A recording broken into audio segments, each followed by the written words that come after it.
Welcome to ఐనా TV. America కొత్త అధ్యక్షుడిగా ఎన్నికైన వారు జనవరి 20నే ఎందుకు ప్రమాణ స్వీకారం చేస్తారు?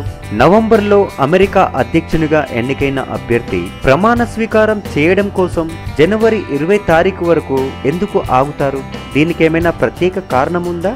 ఒకసారి గతాన్ని పరిశీలిస్తే అమెరికా తొలి అధ్యక్షుడి తొలి ప్రమాణ స్వీకారం ఏప్రిల్ 30న జరిగింది. ఆ తరువాత అధ్యక్షుడి ప్రమాణం తేదీని మార్చి 4గా అమెరికా రాజ్యాంగం నిర్ణయించింది. 1937 వరకు అమెరికా అధ్యక్షుడిగా ఎన్నికైన వారందరూ మార్చి 4వ తేదీనే ప్రమాణ స్వీకారం చేశారు.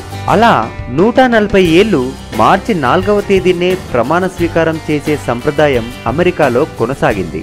1936లో 32వ అధ్యక్షుడిగా ఎన్నికైన ఫ్రాంక్లిన్ డి రూజ్వెల్ట్ మొదటిసారిగా జనవరి 20 తారీఖున ప్రమాణ స్వీకారం చేసే సంప్రదాయాన్ని తీసుకువచ్చారు. ఆ తర్వాత ఇప్పటి వరకు ఆయన తీసుకువచ్చిన సంప్రదాయానికి అనుగుణంగానే జనవరి 20 తారీఖున అమెరికాకి ఎన్నికైన అధ్యక్షుడు ప్రమాణ స్వీకారం చేసే సంప్రదాయం కొనసాగుతోంది. అయితే అమెరికా అధ్యక్షుడిగా నవంబర్ నెలలో ఎన్నికైన తరువాత జనవరి 20 తారీఖు వరకు అంటే 2 నెలల కాలం ఎందుకు తీసుకుంటారు అంటే, నవంబర్ మొదటి వారంలో జరిగిన పోలింగ్ తర్వాత ఎన్నికల ప్రక్రియకి సంబంధించిన అన్ని పనులు పూర్తి చేయడానికి అధ్యక్షుడితో పాటు ఎన్నికైన మిగతా ప్రజాప్రతినిధులు దేశ రాజధానికి చేరుకోవడానికి ఈ 2 నెలల సమయాన్ని కేటాయిస్తారన్నమాట.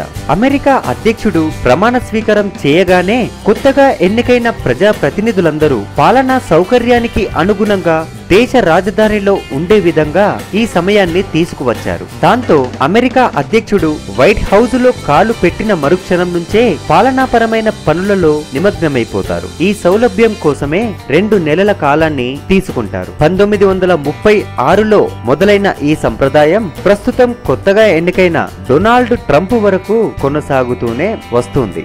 అయితే దాదాపు 200 సంవత్సరాల క్రితం అంటే 18వ శతాబ్దం చివరలో ప్రజాప్రతినిధులుగా ఎన్నికైన నాయకులు దేశ రాజధానికి రావడానికి సరైన రవాణా సౌకర్యాలు లేనందున దాదాపుగా 4 నెలల సమయం కేటాయించారు. అలా మొదలైన సంప్రదాయం ప్రపంచంలో ఎక్కడ ఏమి జరిగినా క్షణాలలో తెలుసుకోగలిగే సాంకేతిక నైపుణ్యం వచ్చిన ఈ రోజుల్లో కూడా కొనసాగిస్తుండడం అమెరికా గొప్పతనం.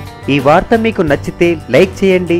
ఈ వార్తపై మీ అభిప్రాయాలని షేర్ చేయాలనుకుంటే కామెంట్ బాక్స్ లో కామెంట్ చేయండి. ఇలాంటి ఆసక్తికరమైన వార్తల కోసం మా ఛానల్ కి సబ్స్క్రైబ్ చేయండి.